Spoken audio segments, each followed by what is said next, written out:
Hi guys, welcome back. Thank you for tuning in.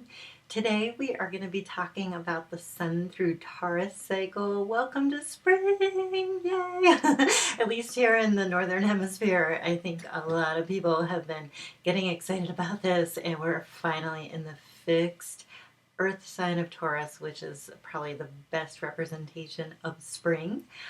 We do have a Mercury retrograde coming up, and we're going to get into the shadow of that early in May. I want to talk to you about that, and I want to talk to you about mutable squares and what they mean, because we have a really important one coming up at the end of the year involving Saturn and Neptune. And I kind of want to give you the heads up early because some of those aspects will be starting during this cycle when we have a lot of personal planets traveling into Gemini, which is a mutable sign. So we're going to have a mix of earth and air in this video. And here are the start times for each section. So thank you again for tuning in, and let's talk about Taurus. Okay, so let's look at the chart for the first day of this cycle. You guys who have been watching the videos and studying your astrology will notice when there are 4 planets in one sign, that is called a stellium. So you guys, we've been talking about these since the first video, and notice on April 20th, we have the moon, we have Mars, Mercury, and the sun all in Taurus. So in fact, we have a Taurus stellium. And so what does that mean? That means that we have a lot of the energy of the sun that those planets are in. So in this case, it is Taurus, where the sun is just starting its more or less 30-day journey. So when we talk about Taurus, again, this is a fixed earth sign. When we talk about fixed signs, there are 4 of them out of the 12 signs, and they correspond to the 4 seasons. So in this case, we have the sign that is holding the energy of spring. That is Taurus. In the summer, we have Leo, which holds the energy for that season. During the autumn, it's Scorpio, holding the energy for the fall, and of course, Aquarius in the winter. So every season has a cardinal or initiating sign, a middle or fixed sign, and then a mutable or closing sign to prepare us to start the next season. So those fixed signs that are all in the middle of each season, those are the ones that really bring out the energy and sustain the energy of the particular season. In this case, we're talking about Taurus. And so it's really easy for us in the Northern Hemisphere, right? We go outside and we see spring and blooming. And each of those fixed, mutable, or cardinal signs goes through the 4 elements of air, fire, water, and earth. And Taurus is the earth one. So when we talk about Taurus, some of the qualities that are imbued in that sign are stability, determination, being very rooted and grounded. Also, Taurus is known for being peaceful and tranquil. And so, when you step outside and connect with nature, that sense of feeling grounded, rooted, stable, connected to the earth, all those things are really easy to embrace. And as you can see at the beginning of this cycle, we're going to have a nice mix of that. Coincidentally, I just took that picture, the original one, last year. I was walking around my neighborhood and seeing some construction go up, and it was while the sun was in Taurus, and I thought, gosh, there's no better, way to think about that. One of the mantras of Taurus is I build. And so here it is 11 months later, and you see the before and after. And I hope that that image is just something those of you who are working on long-term projects or projects that are maybe taking longer than you thought they would to come to fruition, keep this in mind. This is what Taurus does. It is not about being the fastest. That's Mercury's job.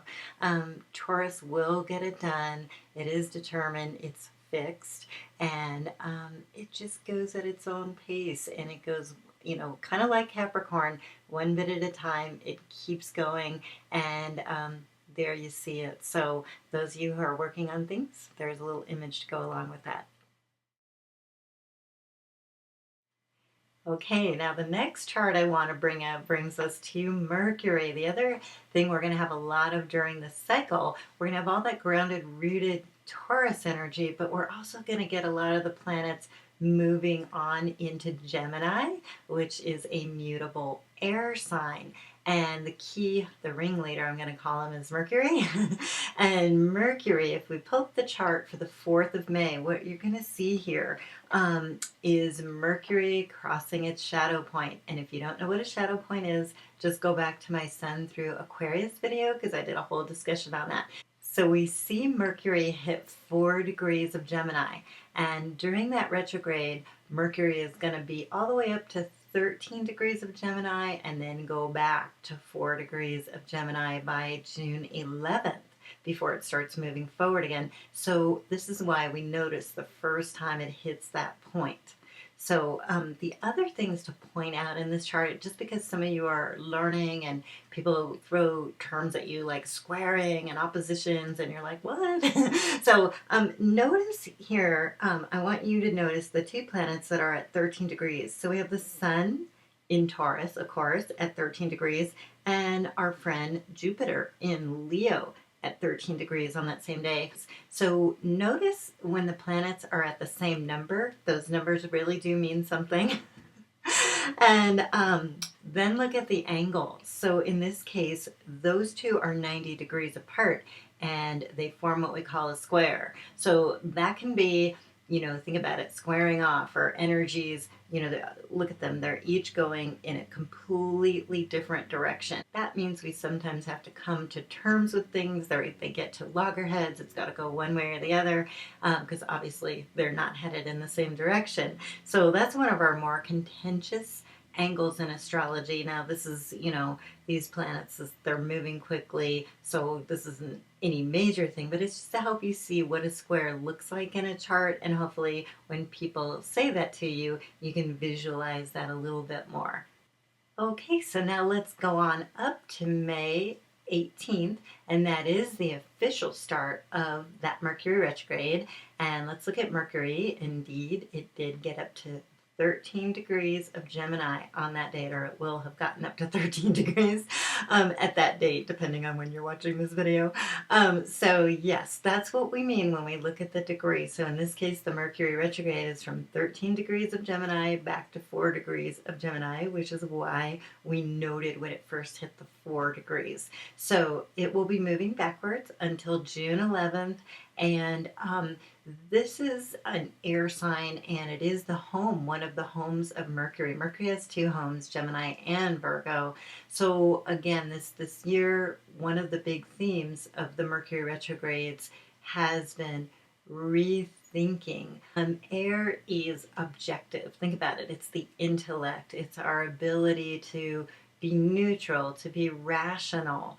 And sometimes that can really come in handy. And so what these retrogrades are doing is asking us to slow down and think through what we're working on. Go through, iron out things, check off each part, make sure it's working, and apply that analysis. Analysis is another Mercury word. That's all it is a little bit of a slowdown. It's in its own element. Some people like to say, look at all the usual things, technology, travel, etc., and, delays, and those things certainly can happen. But I really wouldn't put the emphasis there. I think the spiritual meaning this year is all about, we get these 3 Mercury retrogrades in air signs where Mercury is very comfortable. And I would just say, whatever you're working through, you now have a chance to refine it. So yes, there's a reword.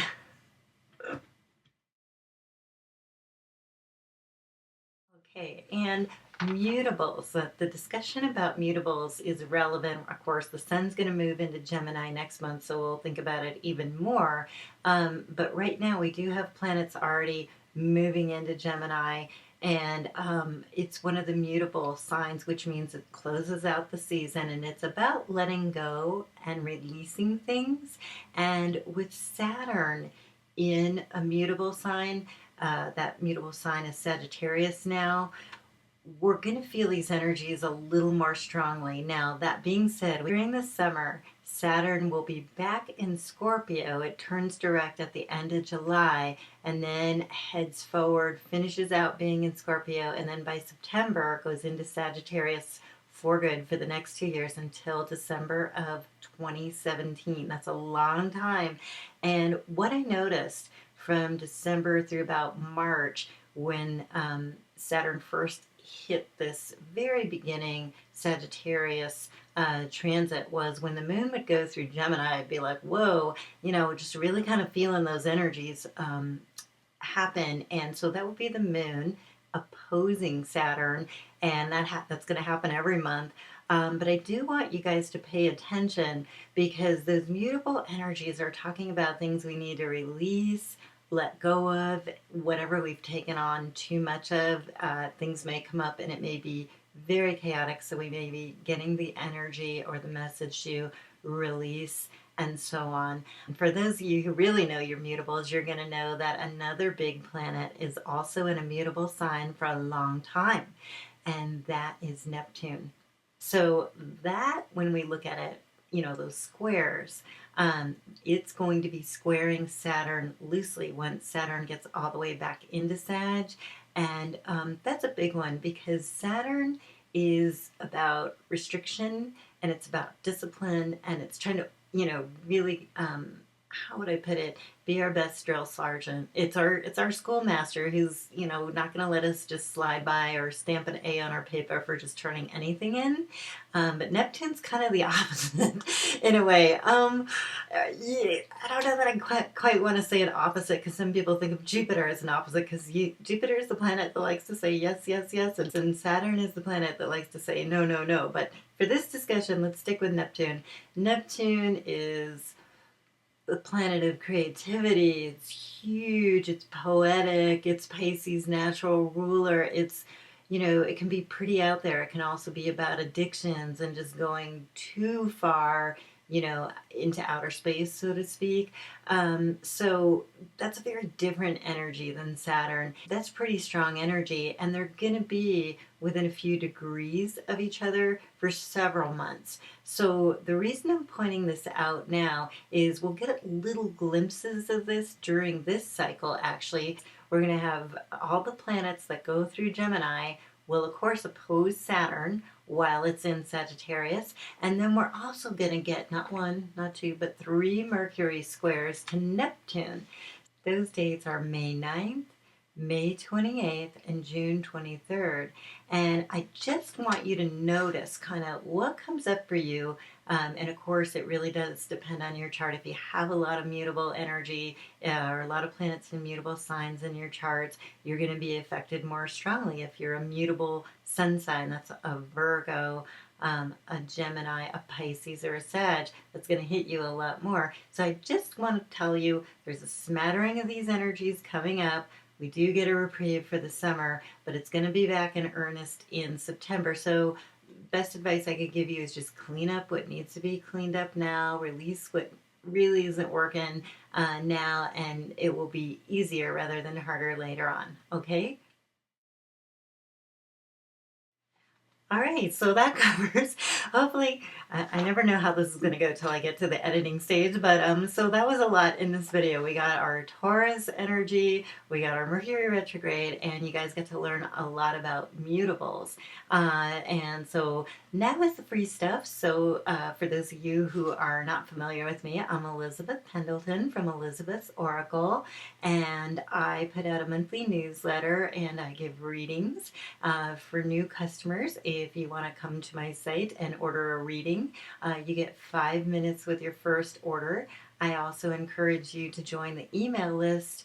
I put specials in the newsletter that are exclusively for you subscribers. So thank you guys. Hello. And, thank you very much for tuning in and watching these. I've been writing an astrology column, since like 2007, doing my own newsletter since 2009, and you can read a lot of old articles on my site.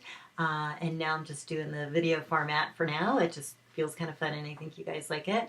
In announcements, I am doing Kristy. I have my two Kristys, Kristy Walsh and Kristy Ayala. So I will be doing Kristy Ayala's show, Kristy's Connection to the Soul, on Blog Talk Radio. The link is in the description box, so please join us. We talk about each sun cycle, and I'm able to add things in her show that I may not be able to get to in the video, and she channels angel messages. So those of you who like the angels, definitely tune into that. And I know Kristina Walsh and we will get another show up soon, but there's already a 2015 overview show that you can listen to at any time, and both shows you can listen to anytime they're archived, so I invite you to check those out. And I'm going to announce our last winner. I got to give away 4 decks by Radleigh. Radleigh, Valentine, Adoring Virtue. I'm just trying to get this in the camera. So these are the Archangel power cards. Okay, so this deck Radleigh autographed, and it is going to Annette in California. So thank you, Annette. Thank you for subscribing, and I hope you enjoy these. And these things are autographed. Thank you, Radleigh, again for the promotion and for your generosity. And for those of you who are interested in learning more about the angels and oracle decks, check out Radleigh Valentine's site. There's a link to it here in the description box. Again, thank you so much for tuning in. Just wishing you guys a blessed, beautiful Taurus cycle. I hope some of the images in this video have inspired you to get out and really soak this one up. It's just one of the nicest times of the year. So we'll see you when the sun heads into Gemini. We're going to talk about a Venus retrograde on that one. And we got lots of big topics coming up. It's just there's only so much I can put into these videos. So we'll talk to you soon, and have a beautiful sun cycle.